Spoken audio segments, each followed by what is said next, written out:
चला नेक्स्ट आहे तुमचा लेसन नंबर 9. लेसन नंबर 9 ची एक ओव्हरऑल आयडिया बघा. चला लेसन नंबर 9 मध्ये तुम्हाला काय काय शिकायचंय. एक आहे मनी मार्केट आणि एक आहे कॅपिटल मार्केट. नाणे बाजार आणि भांडवल बाजार. एम फॉर मंकीज इकडे बघा.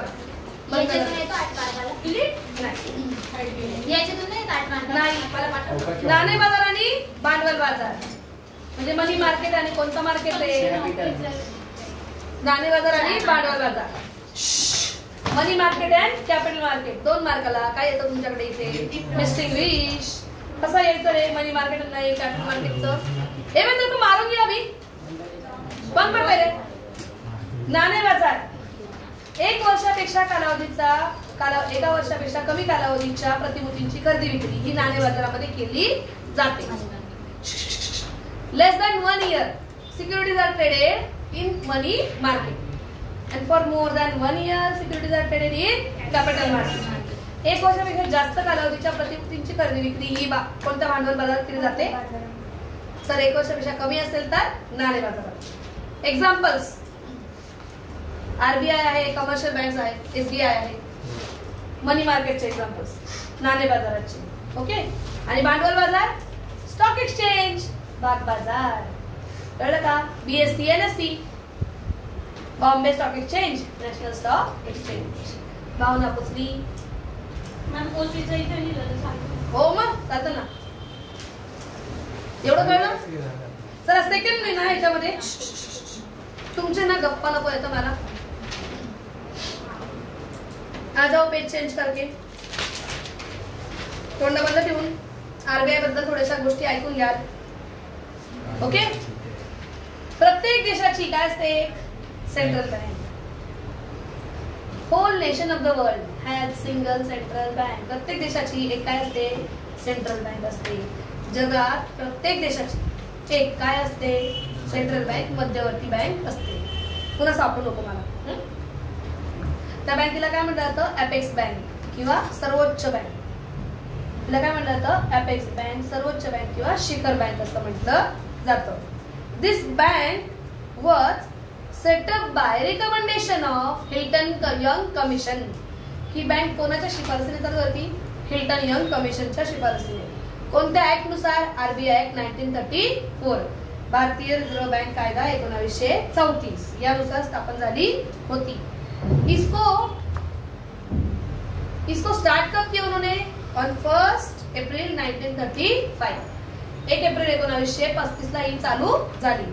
तेव्हा हिचे शेअर होल्डर्स कोण होते प्रायव्हेट शेअर होल्डर्स म्हणजे खाजगी भागधारक होते.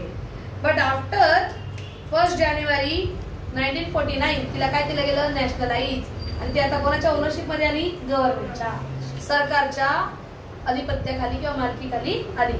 कोणती बँक आरबीआय मध्यवर्ती बँक.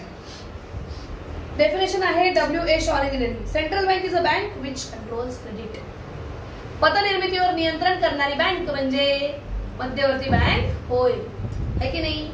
हिचे काही फीचर्स आहेत. तुम्हाला जर का 8 मार्काला क्वेश्चन आला तर पण हा शक्यतो 8 मार्काला येत नाही 4 मार्काला येत. मध्यवर्ती बँकेचे कोणतेही 4 कार्य स्पष्ट करा. तो पहिलं कार्य काय आहे issue of currency notes. Currency notes issue करणं. करन्सी नोट्स चलनी नोटाच्या है की नाही. पण 1 रुपयाची नोट म्हणजे 1 rupee currency 1 rupee coins and नाही 1 rupee note and all currency किंवा all coins. 1 rupee note and all denomination coins. 1 रुपयाची नोट आणि सर्व प्रकारच्या चलनी नाणी. हे मात्र कोण छापतं फायनान्स मिनिस्ट्री. वित्तीय मंत्रालय. कोण छापतं फायनान्स मिनिस्ट्री केंद्र सरकार. कळलं का नक्की. आणि बाकी सर्व नोटा या कोण छापतं RBI. Sole right to print currency notes. एकाधिकार मक्तेदारी नोटा छापण्याची ही कोणाकडे आहे आरबीआय कडे आहे. कळलं का. For this RBI has to create reserve. यासाठी आरबीआय ला काही निधी हा राखीव ठेवावा लागतो. आणि आपल्याकडे सध्या किती येतो 200 कोटी इतका. किती 200 crores. 115 crores in the form of gold and other precious metals. सोने आणि इतर मौल्यवान धातू स्वरूपात किती 115 कोटी. आणि government securities and foreign currency. Government security and foreign currency किती करोड? 85 करोड आहे की नाही? नक्की. विदेशी चलन आणि सरकारी रोखे यांच्या स्वरूपात किती आहे? 85 कोटी. इतका सरकारकडे काय ठेवलेला आहे? राखीव निधी ठेवलेला आहे to issue currency notes. Currency नोटला मराठीमध्ये काय म्हणतात? Very good. करन्सी नोटला मराठीमध्ये काय म्हणतात? चलनी नोटा. भावना पोचली का? सेकंड आहे banker to the government. RBI act as a banker to the government. मध्यवर्ती बँक ही सरकारची बँक म्हणून काम करते. सरकारच्या वतीने पैसे घेणं, सरकारच्या वतीने पैसे देणं. Collection, making collection on behalf of government and making payment on behalf of government is done by RBI. कळलं का? RBI also act as a advisor to the government. सरकारला आर्थिक विषयांवर सल्ला देण्याचं काम सुद्धा कोण करतं? RBI. And RBI also act as a representative for government. सरकारच्या वतीने प्रतिनिधित्व करण्याचं काम सुद्धा कोण करतं? RBI. कळलं? नेक्स्ट आहे त्याचा फंक्शन बँकर्स बँक. बैंकांची बैंक आरबीआई. अरे जब सरकार को पैसा कम पड़ता है सरकार जाता है आरबीआई के पास. बँकांना पैसा कमी पडला बँका कोणाकडे जातील? आरबीआय. कळलं का? नक्की पक्का कळलं?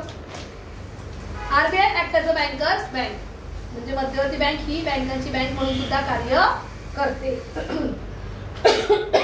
कळलं का एवढं? नक्की पक्का. एक महत्वाची गोष्ट राहिली त्याच्यात ती ऐकून घ्या.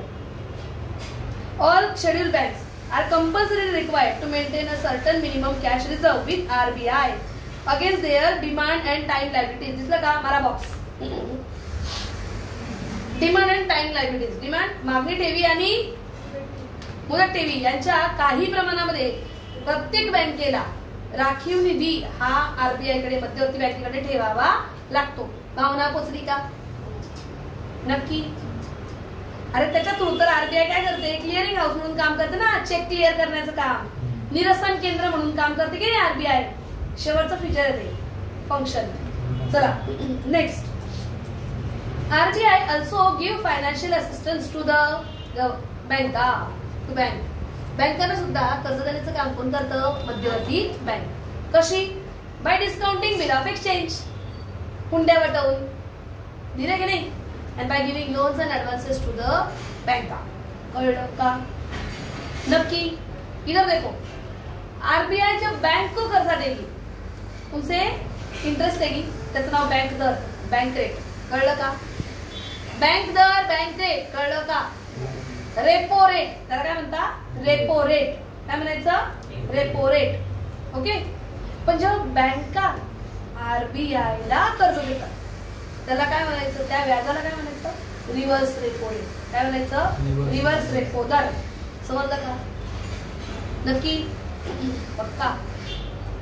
पप्पांनी तुम्हाला पैसे दिले, पप्पा तुमच्याकडनं काय चार्ज करतील? रेपो रेट, रेपो दर. पण तुम्ही जेव्हा पप्पांना द्याल अचानक लागतायत तेव्हा तुम्ही काय घ्याल? रिव्हर्स रेपो दराने, रिव्हर्स रेपो रेटने व्याज घ्या. भावना पोचली का? पप्पांनी आपल्याला 10 रुपये दिले ना, आपण पप्पांना त्याच्याबद्दल 1 रुपया एक्स्ट्राचं व्याज देऊ. पण पप्पांना आपण चुकून दिले तर 10 रुपये एक्स्ट्राचे घेऊन जा. आहे की नाही? Reverse repo rate. भावना पोचली? चला next function custodian of foreign exchange reserve. विदेशी चलनाचा ताबेदार म्हणून सुद्धा काम कोण करतं? आरबीआय. आणि सगळ्यात महत्त्वाचं काम काय माहिती का? To maintain foreign exchange rate.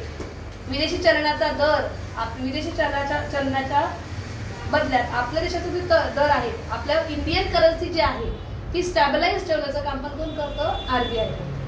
भावना पोचली का? वाच के देखो. काही आणलं असेल एखादी लाईन तर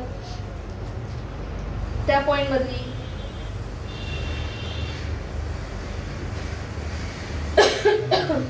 पाणी तरी हवी.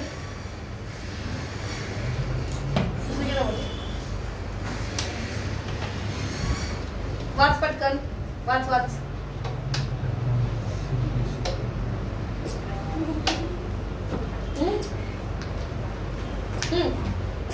आता ऑडवर आउटलाईन आहे, खालचे क्वेश्चन आहे. खालच्या मधला ऑडवर आउटलाईन तो. Controller of credit. पत नियंत्रणावर निर्मितीवर नियंत्रण करण्याचे काम पण कोण करतं? RBI. RBI act as a controller of credit. मध्यवर्ती बँक ही पतनिर्मितीवर नियंत्रण करण्याचं काम करते. एक आहे ही पतनिर्मितीवर नियंत्रण करते. मग पतनिर्मिती कोण करतं? व्यापारी बँक, कमर्शियल बँक. कळलं का?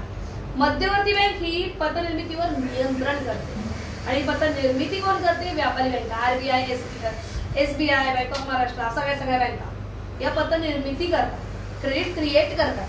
क्रेडिट क्रिएशन हे त्यांचं काम आहे आणि त्याच्यावर कंट्रोल करण्याचं काम RBIचं. कळलं? येस. मग ते कसे करतात रे क्रेडिट क्रिएशन वर कंट्रोल? बघा दोन प्रकारे, क्वालिटेटिव्ह अँड क्वांटिटेटिव्ह. संख्यात्मक आणि गुणात्मक. त्याच पेजवर होतं ना बघा. हा ते मग त्यांनी हायलाइट केलेलं आहे निळ. संख्यात्मक आणि गुणात्मक साधनांच्या साह्याने. संख्यात्मक मध्ये 3-4 असतील, गुणात्मक मध्ये 3-4 असतील. चला लर्न करताना रट्टा मारो. बँक रेट, बँक दर, रेपो, रिव्हर्स रेपो. बँक दर म्हणजे काय? रेपो आणि reverse repo. Open market operation. इकडे पहा, ओपन मार्केट ऑपरेशन. सरकार तुम्हाला गव्हर्नमेंट बॉन्ड विकेल, तुमच्याकडनं पैसे घेईल, किंवा सरकार होते ते गव्हर्नमेंट बॉन्ड तुम्हाला वापस देऊन टाकेल. पैसे द्या, पैसे घ्या आणि वापस गव्हर्नमेंट बॉन्ड देऊन टाका. कळलं का? सरकारला कर्ज होतं, सरकारने काय केलं? गव्हर्नमेंट बॉन्ड विकले. आता सरकारला पैसे नकोय, सरकार काय करेल? तुमचे बॉन्ड सर्टिफिकेट तुमच्याकडनं घेऊन टाकेल, तुमचे पैसे तुम्हाला देऊन टाकेल. याला म्हणतात खुल्या बाजारातील रोखे विक्री, ओपन मार्केट ऑपरेशन्स. कळलं? अजून cash reserve ratio, statutory liquidity ratio, CLR आणि SLR. रोकड निधीचे गुणोत्तर आणि संविधानिक रोखतेचे गुणोत्तर. है ना? तुम्हाला आठवतं का मी तुम्हाला एकदा शिकवलं होतं? तुम्ही जेव्हा बँकेत 1000 रुपये जमा करतात त्यातले 10% RBI कडे CRR म्हणून जातात, रोकड निधीचे गुणोत्तर, आणि 20% SLR म्हणून जातात, संविधानिक रोखतेचे गुणोत्तर. म्हणजे आपण एवढे पैसे बाजूला काढून ठेवतो आणि उरलेले 70%च आपण कर्ज द्यायला वापरतो. व्यापारी बँका कर्ज द्यायला वापरतात, है ना? याला काय म्हटलं जातं? क्रेडिट क्रिएशन करतात. कोण करतं? RBI. क्रेडिट क्रिएशन कोण करतं? कमर्शियल बँक, व्यापारी बँका. हे पण याच्यावर नियंत्रण करण्याचं काम कोणाचं आहे रे? RBIचं. तुम्ही 70% आता काय देऊ शकता? या कंडिशन मध्ये कर्ज देऊ शकता, है ना? RBIला वाटलं लोक लई मागणी करताय, लई मागणी वाढल्यामुळे किंमत वाढली, आता ना मी ना महागाई कंट्रोल करतो. RBI कशी करेल? याच 10%ला 40% करून टाकेल. 40 आणि 20 किती झाले? 60% तर बाजूला काढायचे. म्हटल्यावर बँका कर्ज द्यायला किती वापरतील रे? ओनली. कळलं का? याला म्हणतात पतनिर्मितीवर नियंत्रण. येस और नो? RBI पतनिर्मितीवर नियंत्रण का करते रे? क्रेडिट क्रिएशनवर RBI कंट्रोल का करते? जेव्हा लोक कर्ज घेत नाहीये ना लोकांना कर्ज देण्यासाठी, म्हणजे ऑटोमॅटिकली लोकांना कर्ज मिळालं का मागणी करतील. पुरवठा एवढी मागणी झाली की किमती काय होतील? वाढतील. महामंदी जी आली, डिफ्लेशन, ते कंट्रोल होईल. किंवा लोकांना खूप महागाई वाढली, लोक खूप मागण्या करतायत, पुरवठा मात्र काहीच नाहीये, लोक खूप मागण्या करताय, किमती काय होतील? वाढतील. या कंट्रोल करायला RBI काय करेल? रेट वाढवून टाकेल. महागाई आणि महामंदी यांच्यावर नियंत्रण करण्यासाठी RBI क्रेडिट क्रिएशनवर कंट्रोल करत असते. कळलं का? नक्की. Agree disagree with reason. RBI act as a controller of credit. मध्यवर्ती बँक ही पतनिर्मितीवर नियंत्रण करण्याचं काम करते. ऍग्री का करते हे पण लिहावं लागेल तुम्हाला. देशातील महागाई किंवा महामंदीच्या परिस्थितीवर आळा घालण्यासाठी मध्यवर्ती बँक ही पतनिर्मितीवर नियंत्रण करत असते. RBI has to control credit creation to stop inflation or deflation by following means. खालच्या काही पद्धतींनी, आणि मग आपल्या पद्धतीत नाही हायलाइट केलेल्या यातले 3-4 चिटकून टाकायचे. कळलं का? नक्की. Next function, collection and publication of data. माहिती गोळा करणं आणि माहिती पब्लिश करणं हे पण काम कोणाचं आहे रे भाऊ? RBIचं आहे. अजून एक आहे RBIचं काम, डेव्हलपमेंट आणि प्रमोशनल फंक्शन्स. जनतेच्या भल्यासाठी काही विकासात्मक कार्य करणं हे काम कोणाचं आहे? RBIचं आहे. आणि लास्ट आहे अदर फंक्शन्स. यातलं एक महत्वाचं फंक्शन आहे, त्याला बॉक्स मारा. Very good. Lender of last resort. अंतिम ऋणदाता म्हणून कौन काम करतं? मध्यवर्ती बैंक. जब किसी के पास कुछ नहीं मिलेगा हमको कहाँ जाना पड़ेगा? RBI के पास जाना पड़ेगा. कळलं का? आणि अजून एक काम आहे महत्वाचं, ते काय आहे? Clearing house. निरसन केंद्र म्हणून काम करते कोण? RBI. कळलं का? नक्की. हे होते RBIचे काम. आता आहे तुमच्याकडे व्यापारी बँक, कमर्शियल बँक. RBI व्यापारी बँक, कमर्शियल बँक्स, याचे काही फंक्शन्स आहेत. आता हे सगळे तुम्हाला काय करायचे? वाचायचे. यातलं कोणतं फंक्शन तुम्हाला आवडलं ते मला सांगा बरं एकदा. फक्त एक गो थ्रू करा. कमर्शियल बँकचे कोणते फंक्शन्स तुम्हाला आवडत आहेत ते मला एकदा सांगा. साईन थांबव की 2 मिनिटं. किती म्हणजे काय? What is credit creation? तुमच्या कमर्शियल बँकचे फंक्शन्स किती तुमच्याकडे? तर व्यापारी बँकाची कार्य आहेत 4. पहिलं आहे एक्सेप्टिंग डिपॉझिट्स, ठेवी स्वीकारणे. ठेवी कोणत्या प्रकारच्या? 2 प्रकारच्या. हे आहे आपली जी कमर्शियल बँक आहे, व्यापारी बँक आहे, जी कर्ज देते तिला सगळ्यात पहिले कर्ज द्यायला पैसे आले पाहिजे. सगळ्यात प्रायमरी फंक्शन ठेवी स्वीकारणे, एक्सेप्टिंग डिपॉझिट्स. पण डिपॉझिट 2 प्रकारचे आहे, demand deposit and time deposit. मागणी ठेवी आणि निश्चित कालावधी ठेवी. बट डिमांड डिपॉझिट म्हणजे काय? Which can be withdraw as and when required. जेव्हा हवे तेव्हा आपल्याला विड्रॉ करता येतात, पैसे काढता येतात, त्याला मागणी ठेवी म्हणतात. आणि the deposits which can not withdraw before it's maturity is called as time deposit. निश्चित कालावधीच्या आधी ज्या ठेवींची रक्कम आपल्याला बँकेतनं काढता येत नाही त्याला म्हणतात निश्चित कालावधी ठेवी. मग डिमांड डिपॉझिट मध्ये पण 2 प्रकार आहेत. एक आहे सेव्हिंग आणि एक आहे करंट. चालू खाते, करंट अकाउंट. सेव्हिंग अकाउंट, बचत खाते. सेव्हिंग आणि करंट, चालू खाते आणि बचत खाते, है ना? सेव्हिंग अकाउंट म्हणजे काय रे? बचत.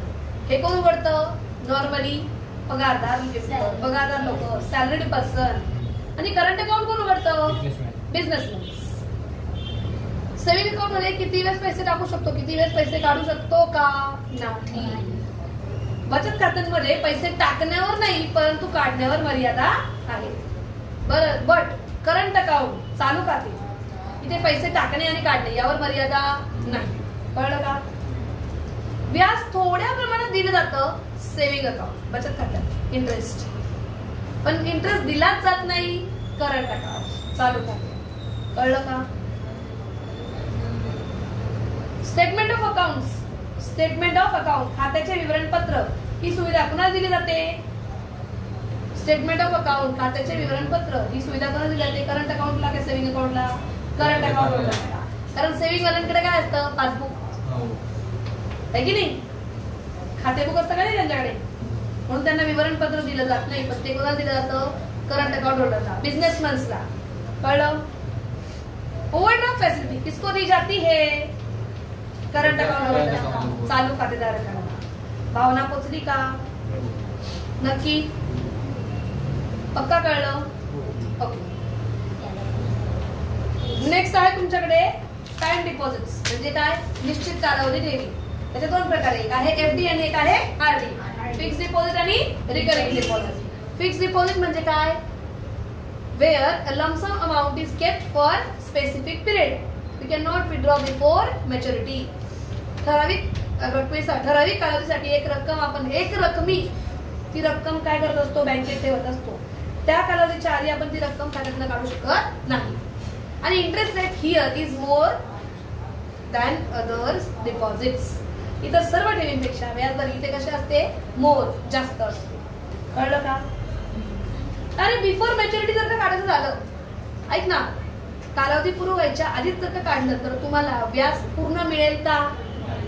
व्याज थोडं बहुत काय होईल? कमी होईल. भावना कळली? आणि तिसरा त्याच्यातला दुसरा प्रकार आहे RD, recurring deposit. RD recurring deposit. Recurring डिपॉझिटला काय म्हणतात रे? आवर्ती ठेव. Here a fixed installment of money is deposited into bank every month up to certain period. It's called as recurring deposit. एक ठराविक रक्कम ठराविक कालावधीसाठी दर महिन्याला काय केली जाते, भरली जाते आणि ती मॅच्युरिटी नंतर विथ इंटरेस्ट आपल्याला वापस मिळते. ठराविक कालावधीनंतर व्याजासहित आपल्याला वापस मिळते. त्याला काय म्हटलं जातं, आवर्ती ठेव खाते, रिकरिंग डिपॉझिट. किसको व्याज मिळता ही नाही, करंट अकाउंट चालू खाते. थोडं जास्त मिळतं सेव्हिंग अकाउंट बचत खाते. अजून थोडं जास्त मिळतं रिकरिंग डिपॉझिट आवर्ती ठेव खाते. आणि सर्वात जास्त मिळतं फिक्स डिपॉझिट मुदत ठेव. कळलं का? मग आहे आरबीआय कमर्शियल बँकचं दुसरं फंक्शन इम्पॉर्टंट आहे, गिव्हिंग लोन्स अँड ऍडव्हान्सेस. कर्ज आणि आगाऊ रक्कमा देणे. कळलं का? कमर्शियल बँक आहे ना, कमीत कमी कर्ज किती दिवसासाठी देते माहिती का? 2 ते 7 दिवस. 2 ते 7 ते 14 दिवस. त्याला म्हणतात कॉल लोन्स. काय म्हणतात? कॉल लोन्स, मागणी कर्ज. मग दुसरं आहे शॉर्ट टर्म पिरियड, अल्पकालीन. मग आहे मीडियम टर्म, मध्यमकालीन. आणि मग आहे लॉंग टर्म. 1 वर्षापेक्षा कमी आहे शॉर्ट टर्म, 1 वर्ष ते 5 वर्ष आहे मीडियम टर्म, आणि 5 वर्षापेक्षा जास्त कालावधीचं आहे लॉंग टर्म. 1 वर्षापेक्षा कमी अल्पकाळ, 1 ते 5 वर्ष मध्यम काळ, आणि 5 वर्षापेक्षा जास्त दीर्घकाळ. आणि तरी फक्त लोन नाही देत, तर ते काय देतात, ओव्हरड्राफ्ट फॅसिलिटी देतात, अजून ऍडव्हान्सेस देतात. ऍडव्हान्सेस कसे देतात रे? By discounting bill of exchange, हुंड्या वटवून. है की नाही? हे लोन नाही, हे काय ऍडव्हान्स दिलाय, आगाऊ रक्कम दिली, तुला वापस द्यावी लागेल, एक रक्कमी द्यावी लागेल. तसं लोन कसं आपण ईएमआय मध्ये देतो हप्त्या हप्त्यानी, तसं ऍडव्हान्सेस मात्र आपल्याला बँकेला लगेच द्यावे लागतात पूर्ण रक्कम. कळलं का? हे व्यापारी बँकेचं काय आहे दुसरं कार्य. तिसरं आहे अँसिलरी फंक्शन. अँसिलरी फंक्शन म्हणजे सहाय्यक कार्य.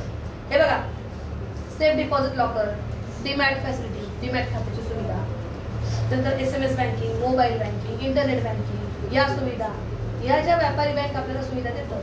फोन पे ट्रान्सफर, फोन पे, जीपे, ऑनलाईन ट्रान्सफर, इलेक्ट्रॉनिक रित्या निधी हस्तांतरण, ह्या सगळ्या सेवा व्यापारी बँकेचे काय आहेत, अँसिलरी फंक्शन आहे, दुय्यम कार्य आहे. भावना पोचली नक्की. आणि मग चौथं लई महत्वाचं कार्य, क्रेडिट क्रिएशन, पत निर्मिती. हे बघा, खात्यात किती रक्कम जमा केली होती यांनी, 1000. 1000च्या किती टक्के बाजूला काढले गेले, 30%. तर व्यापारी बँक किती टक्के कर्ज देणार, 70%. किती, 700 रुपये. है की नाही? 300 रुपये बाजूला ठेवायचे, 700 रुपये कर्ज द्यायला वापरायचे. This is called as credit creation. याला म्हणतात पत निर्मिती. भावना पोचली का? कशी निर्माण केली जाते बघा. After commercial bank, after deducting certain reserve ratios, leftover amount, commercial bank uses to give loans and advances. It's called as credit creation. कळलं का? 1000. This is called as primary deposit, which we deposit in bank account. But after reducing reserve ratios, it is called as secondary deposit. जेव्हा 1000 रुपये मी जमा केले होते त्याला म्हणतात प्राथमिक ठेवी. पण जेव्हा मी 30% बाजूला काढलं, 70% जे मी कर्ज द्यायला वापरेल त्याला काय म्हणायचं, सेकंडरी डिपॉझिट, दुय्यम ठेवी. कळलं का? इकडे पहा ना, म्हणजे याचा अर्थ बँकेने काय केलं रे, इकडे पहा, लोन्स आउट ऑफ डिपॉझिट है ना, लोन दिलं अशात ना डिपॉझिट मध्ये. पण बँक जेव्हा लोन देते तेव्हा ते 70% समजा तुला लोन दिलं पुरे, तर ते काय बँक तुझ्या हातात कॅश देईल का? 700 रुपये पुन्हा काय कराल, खात्यात देईल तुला. म्हणजे बघा, ठेवींमधनं, ह्या ठेवींमधनं कर्ज निर्माण होतं आणि कर्जांमधून पुन्हा काय निर्माण होती, ठेव. कळलं का? इंग्लिश वाले असं म्हणणार, loan out of deposits and deposits out of loan. हे कोण क्रिएट करतं, कोणती बँक, कमर्शियल बँक. हे तुम्हाला कोण दिलेलं आहे सांगते मी तुम्हाला. हे बघा, हे इथं लास्ट, हे खातं आहे ना, एटीएमच्या वरती बघा, मराठीवाले पण. In short, commercial bank creates deposit out of loans, thereby lending leading creation. त्याच्यामुळे काय होतं, पतनिर्मिती होत असते. ठेवींमधून कर्ज आणि कर्जातून ठेवी निर्माण करण्याचं काम कोणाचं काम आहे, व्यापारी बँकेचं आहे. कळले का व्यापारी बँकेचे कार्य. कोऑपरेटिव्ह बँकचे स्टेट्स किती आहेत, 3. पहिली काय आहे, अगदी low, primary credit cooperative society, दिसतं का तुम्हाला. नंतर आहे डिस्ट्रिक्ट सेंट्रल कोऑपरेटिव्ह सोसायटी, त्याच्यावरती आहे स्टेट कोऑपरेटिव्ह बँक. सहकारी बँका 3 स्तरावर काम करतात. प्राथमिक, सहकारी, पत संस्था, पतनिर्मिती संस्था आहे ना. अगं हे काय 3 टायर येतं इथं. सहकारी संस्था, झोपेत नका राहू, जाग्या राहा. मार्क्स मिलने हैं तो जाग जाओ. दुसरी आहे जिल्हास्तरीय पत सहकारी संस्था. आणि त्याच्यावरची आहे जी अपेक्स आहे, तिचं नाव काय, राज्य सहकारी संस्था आहे का, है की नाही, आहे ना. आता बाकी तुम्हाला हे सगळं काय करायचंय, घर पे पडणे का हे. बरं 1 मिनिट, हे स्पेशली येतं ऑब्जेक्टिव्हला.